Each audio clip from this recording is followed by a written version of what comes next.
Այս տարի մենք նշեցինք 110-ամյակը հայոց ցեղասպանության, մի աղետ, որը կարծես թե անդառնալի հարված հասցրեց մեր ազգին։ Հայ չկա աշխարհում, որ չիմանա այդ սարսափելի դեպքերի մասին, քանի որ դրանք բոլորիս ճակատագրի վրա բացասաբար ազդել են եւ չափազանց մեծ պառակտում մտցրել հայության մեջ։ Հայոց ցեղասպանությունը մեր ժամանակակից պատմության ամենամութ էջն է եղել, եւ դա բոլոր հայերի համար ակնհայտ փաստ է։ Բայց մեր պատմաբանների մեծ մասը չի շեշտում մեր ցեղասպանությանը հաջորդող մի դեպք, որը գրեթե նույնքան բացասական ազդեցություն ունեցավ մեր ազգի ճակատագրի վրա, որքան հենց ցեղասպանությունը։ Այդ դեպքը հենց մեր առաջին հանրապետության բանակի պարտությունն էր 1920 թվականին ռուս-թուրք սիոնիստական դաշինքի կողմից Հայաստանի դեմ սանձած զերծած պատերազմում, որի արդյունքում դավադրաբար ընկավ Կարսը եւ կորցրինք արևմտյան Հայաստանը ամբողջովին։ Այս դեպքը շատ հետաքրքիր նմանություններ ու զուգադիպություն ունի 2020 թվականի 44-օրյա դավադիր պատերազմի հետ, թե ժամանակագրությամբ, թե իր էությամբ։ Սա գուցե լավագույն ապացույցն է գրող Մարկ Տվենի այն ասացի, որ պատմությունը չի կրկնվում եւ նմանակվում է։ Չափազանց կարևոր է, որ մենք լավ հասկանանք ու վերլուծենք, թե ինչ կատարվեց 1920-ականների սկզբում, որպեսզի ավելի լավ կարողանանք հասկանալ, թե ինչ կատարվեց մեր նկատմամբ ընդամենը 5 տարի առաջ։ Այդ դեպքերը լավ վերլուծելու գործում լավ աշխատանք է կատարել մարտական եղբայրության Հրանտեր Աբրահամյանը, եւ հարկավոր գտա նշել, քանի որ այդ ժամանակների ամենալավ վերլուծություններից մեկն է։ Եթե լավ հասկանանք, թե ինչ կատարվեց 1920 թվականին, մենք շատ ավելի լավ պատկերացում կունենանք 2020 թվականի պատերազմի մասին, որի արդյունքում մենք ավելի խելամիտ ու իմաստուն քայլեր կանենք մեր ապագա մարտահրավերները հաղթահարելու համար, քանի որ նրանք, ովքեր չեն սովորում պատմությունից, դատապարտված են այն կրկնել։ 1920 թվականի սեպտեմբերին Հայաստանի դեմ սանձած զերծած պատերազմը լավ հասկանալու համար պետք է իմանանք, որ Սյունիքը պաշտպանելու համար կռիվը այս պատերազմի մի մասն է եղել, որտեղ քեմալական զորքերը հարձակվում են արևմուտքից արևմտյան Հայաստանի վրա, իսկ ռուս բոլշևիկները արևելքից Սյունիքի վրա։ Հայաստանը իր անկախության համար երկու ճակատում պատերազմ էր մղում, եւ սա փաստ է, որը չեն շեշտում մեր պատմաբանների մեծամասնությունը։ Նրանք այնպես են ներկայացնում, կարծես թե լիովին տարբեր պատերազմներ են եղել, որոնք իրար հետ կապ չունեին, բայց դա ամենևին չի համապատասխանում իրականությանը։ Գուցե պատմաբանները այդպես չեն ձևակերպում, որպեսզի շատ չշեշտվի այն իրականությունը, որ ռուսները ու թուրքերը իրար հետ միասին գործում էին մեր հայրենիքի դեմ։ Այդ պատերազմը համակարգված հարձակում էր Հայաստանի անկախ պետականության վրա, քանի որ պատերազմից առաջ 1919 թվականին բոլշևիկները քեմալական թուրքերի հետ դաշինք են կնքել Աթաթուրքի շարժմանը զգալի ռազմաքաղաքական օգնություն տրամադրելով, ինչպես օրինակ ֆինանսական աջակցություն եւ զինամթերքի մատակարարում, որոնց մեջ մտնում էին մոտ 39,000 հրացան, 327 գնդացիր, 54 հրանոթ, 63 միլիոն փամփուշտ եւ հազարավոր այլ ռմբեր ու արկեր։ Եթե այս աջակցությունը չլիներ, քեմալիստները ոչ միայն չեն կարողանա մեր բանակին հաղթել, այլև ընդհանրապես չեն կարող ոչ մի ապստամբություն շարունակել իրենց երկրում։ Հարկավոր է հիշեցնել բոլորին, որ այդ ժամանակվա քեմալական ու հայկական բանակի համեմատությունը ամենևին նման չէ այսօրվա համեմատությանը, քանի որ այդ ժամանակ թուրքերը մոտավորապես 8 միլիոն էին, իսկ հայության բնակչությունը 2 միլիոն։ Դրա համար մեր պարտությունը բոլորովին անխուսափելի չէր։ Մեր հաղթանակը շատ հավանական էր, հատկապես երբ հաշվի առնենք այն, որ դրանից ընդամենը 2 տարի առաջ Սարդարապատում Օսմանյան կայսրության կանոնավոր բանակին հաղթեցինք, մենք ինքներս կանոնավոր բանակ չունենալով հանդերձ։ Իհարկե, բացի այդ արտաքին նյութական աջակցությունից, Ռուսաստանը ուներ Հայաստանում գործող իր հայ բոլշևիկների 5-րդ շարասյունը, ովքեր Կրեմլի կամ ուղիղ գործականներ էին, կամ էլ ազդեցության գործականներ։ Նրանք բացահայտ քարոզում էին հանձնվելու գաղափարը եւ ներսից ամեն ձևով փորձում էին ոչնչացնել դիմադրության ոգին։ Սա կործանարար երևույթ է, քանի որ ժողովուրդը սկսում է պարտվել եւ սկսում է կորցնել իր պայքարելու կամքը։ Այդ արևմտյան ճակատում նաեւ կային հայ սպաներ, ովքեր ծառայել էին ռուսական կայսրության բանակում եւ իրականում չգիտեին ինչպես պետք է մղել ազատագրական պայքար, կամ էլ հոգեպես պատրաստ չէին նման մի պայքարի։ Այս ամենը առանցքային դեր կատարեց, թե մենք ինչու պարտվեցինք արևմտյան ճակատում եւ կորցրինք Կարսը։ Իհարկե կան պարտության նաեւ այլ օբյեկտիվ պատճառներ, բայց առանց կասկածի կարող ենք պնդել, որ սրանք են եղել հիմնական պատճառները, քանի որ ներսից էր գլխավոր խնդիրը։ Իսկ արևելյան ճակատում, որտեղ նորաստեղծ արեստացին Ադրբեջանից բոլշևիկյան հրոսակախմբերը իրենց հարձակումներն են անում, մեր թշնամիները ձախողեցին, որովհետև այդ ճակատում գործում էր բոլշևիկների ողերին թշնամին Գարեգին Նժդեհը։ Մեծ պարապետը չեզոքացնելով բոլշևիկյան ներքին թշնամիներին կարողացավ հայ բնակչությանը համախմբել հանցավոր կարմիր բանակի դեմ։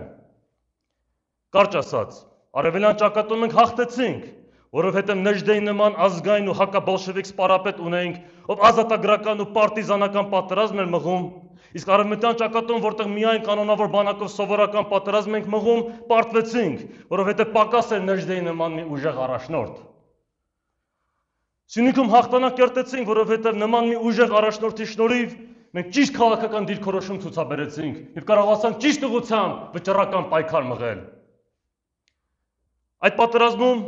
եթե երկու ճակատներում հաղթենք, մենք լրիվ այլ բարենպաստ վիճակում կհայտնվենք ու չենք տեսնի մեր առաջին հանրապետության վախճանը։ Եթե արևմտյան ճակատում մենք կարողանանք չեզոքացնել բոլշևիկյան ներքին 5-րդ շարասյունը, ինչպես Նժդեհը արեց Սյունիքում, եւ տրամադրված լինենք մինչև մեր վերջին շունչը Նժդեհաբար կռվել մեր անկախության համար, թուրքական պետություն հավանաբար հիմա չէր լինի եւ կունենանք այն սահմանները, որոնք մեզ իրավականորեն տրվել էին Սևերի պայմանագրով։ Քեմալիստները բոլշևիկների օգնությամբ հաղթեցին իրենց անկախության համար տված պատերազմում, իսկ մենք պարտվեցինք։ Դրա համար դրանից հետո թուրքերը տասնապատկվել ու հզորացել են, որի շնորհիվ համեմատաբար խաղաղ են ապրել։ Իսկ մենք միայն քչացել ու թուլացել ենք, որի պատճառով շարունակում ենք անընդհատ ընկնել պատերազմների գրկում։ Սա ապացուցում է այն, որ հաղթանակով է ամրապնդվում անկախությունը եւ ոչ պարտությամբ, ինչպես հիմա ներկայիս ստրկամիտ իշխանությունը մեզ փորձում է համոզել։ Այս բոլոր փաստերը հիշելով զավեշտ տալի է, որ մեր օրերին նեոբոլշևիկները շարունակում են ասել,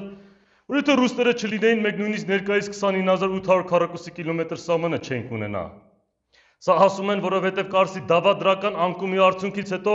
Ալեքսանդրապոլի պայմանագիրը ստորագրվեց, որը ըստ էության Բաթումի պայմանագրի շարունակություն էր, որի արդյունքում մեզ հայրից մնում էր մոտ 12000 քառակուսի կիլոմետր սահման։ Բայց դա օրինական ուժ չունեցավ, քանի որ Երևանում արդեն խորհրդային իշխանություն էր եւ այդ պայմանագիրը չեղարկվեց, երբ 1921 թվականին ստորագրվեցին Մոսկվա եւ Կարսի ռուս-թուրք սիոնիստական պայմանագրերը։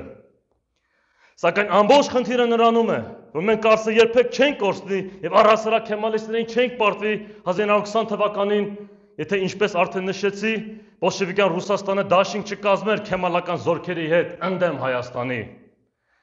Բոլշևիկները եթե նույնիսկ ընդամենը չեզոք մնային, մենք հիմա ոչ թե կունենայինք 29800 քառակուսի կիլոմետր սահման, այլ 160000 քառակուսի կիլոմետր սահման։ Իսկ եթե Ռուսաստանը մեր իսկական դաշնակիցը լիներ, մեր ողերին դաշնակիցը լինելու փոխարեն, մենք հիմա ամենայն լրջությամբ կունենայինք ծովից ծով Հայաստան։ Հետևաբար, ոչ թե բոլշևիկները մեզ փրկեցին թուրքերից, այլ թուրքերին փրկեցին մեզնից։ Բոլշևիկները ու իրենց թուրք եղբայրները Հայաստանի առաջին հանրապետությունը կործանելուց հետո Հայաստանը իրենց միջև բաժանեցին։ Բոլշևիկները թուրքերին տվեցին այն, ինչը որ նրանք ուզում էին՝ Կարսը, Սուրմալուն, Արդահանը, իսկ մնացածը, որոնք թուրքերին պետք չէին, ռուսները վերցին իրենց։ Փաստերը հաստատում են, որ թուրքերը, բոլշևիկները եւ սիոնիստները Հայաստանի նկատմամբ ունեին պարզորոշ նպատակ՝ թույլ չտալ Սևերի դաշնագրի գործադրությունը, թույլ չտալ միացյալ հայկական պետության ամրապնդումը։ Նեոբոլշևիկները գովաբանում են այն ողերին դաշնակցին, ով մեր դեմ դավեր են նյութում եւ հետո ներկայանում որպես փրկիչ։ Նույն բանը արեցին 100 տարի հետո հենց մեր օրերին, երբ Արցախի դեմ թաքուն աջակցեցին թուրքերին եւ հետո պատերազմը դադարեցրին այս փրկության հասնելով։ Դա նման է նրան, որ մեկը քո մեջքին դանակ խրելով քեզ հաշմանդամ դարձնի եւ հետո հենակներ տա, կարծելով որ դու պետք է շնորհակալ լինես դրա համար։ Հայ բոլշևիկները 100 տարի առաջ մարքսիզմի գաղափարները քարոզելով շատ ավելի բացահայտ էին գործում ու չեն էլ փորձում թաքցնել իրենց իրական էությունը։ Իսկ մեր օրերի նեոբոլշևիկները այս վերջին 34 տարում հանդես են եկել ազգային մորթիով եւ իրենց ներկայացնելով որպես ազգային գործիչներ։ Սակայն հետզհետե, հատկապես 44 օրյա դավադիր պատերազմից ու Արցախի կորուստից հետո նեոբոլշևիկները ջրի երես են ելնում ու տարեստարի սկսում են ավելի բացահայտ ցուցաբերել իրենց ապազգային էությունը ու ավելի բացահայտ ներկայացնել մեր անկախության դեմ իրենց նպատակները։ Սրա վառ օրինակը հենց այն է, որ անցյալ ամիս Հայաստանի կոմունիստական կուսակցությունը հաղթեց Գյումրիի քաղաքապետարանի ընտրություններում, որը ևս մի խելագարություն է։ Այդ ազգադապ ու հակապետական կուսակցությունը ընդհանրապես չպետք է գոյություն ունենա անկախ Հայաստանում, որ մնաց մի հատ ոչ միայն ընտրություններին մասնակցի, այլև մեծ հաջողություն գրանցի։ Կարող եք վստահ լինել, որ նրանք մասնակցելու են նաև մյուս տարվա խորհրդարանական ընտրություններին, որ ավելի մեծ խայտառակություն կլինի մեզ համար։ 100 տարի անց այս դասը լավ չքաղելու եւ 2020 թվականի պատերազմի ժամանակ Նժդեի նման առաջնորդ չունենալու պատճառով մենք տանո տվեցինք այդ պատերազմը եւ 90-ականներին մեր ազատամարտիկների կողմից ազատագրված Արցախը մեր ձեռքներից պլստաց։ Կարելի է ասել, որ Շուշին ընկավ այս վերջին պատերազմում այնպես, ինչպես Կարսն ընկավ դրանից 100 տարի առաջ։ Այսօրվա նեո-բոլշևիկները 100 տարի առաջվա դավաճան հայ բոլշևիկների ժառանգներն են, ովքեր նպատակադրված են շարունակել իրենց պապերի պետականաքանդ գործունեությունը, մինչև Հայաստանը ամբողջությամբ զրկվի նույնիսկ իր դե յուրե ինքնիշխանությունից ու անկախությունից։ Նրանց դեմ կարող են առնել միայն հայ ազգայնականները, մասնավորապես իրական ցեղակրոնները, ովքեր անկախ պետականությունը դիտարկում են որպես գերագույն արժեք ու սրբություն, իսկ Հայաստանը ամեն ինչից վեր։ Մենք պետք է հեռացնենք ու արմատախիլ անենք այս նեո-բոլշևիկյան անտանելի երևույթը ու նրանց քարոզած կեղծիքները մեր կյանքից ու հայրենիքից, եթե մենք ուզում ենք երբևէ ունենալ իսկապես անկախ ու հզոր Հայաստան։ Հարկավոր է ազգովի ոչնչացնենք նեո-բոլշևիզմը։ Մեր անկախության համար պայքարը դեռ շարունակվում է, եւ միայն Նժդեի ոգու փայլուն օրինակով մենք կարող ենք հաղթել մեզ սպասվող օրհասական պատերազմները եւ մեր անկախ պետականության դեմ գործող ռուս-թուրք սիոնիստական տանդեմի վերջը դնել։ Մենք պետք է շարունակենք նրա գործը, մինչև հայկական բանակը նորից դուրս գա հաղթանակած։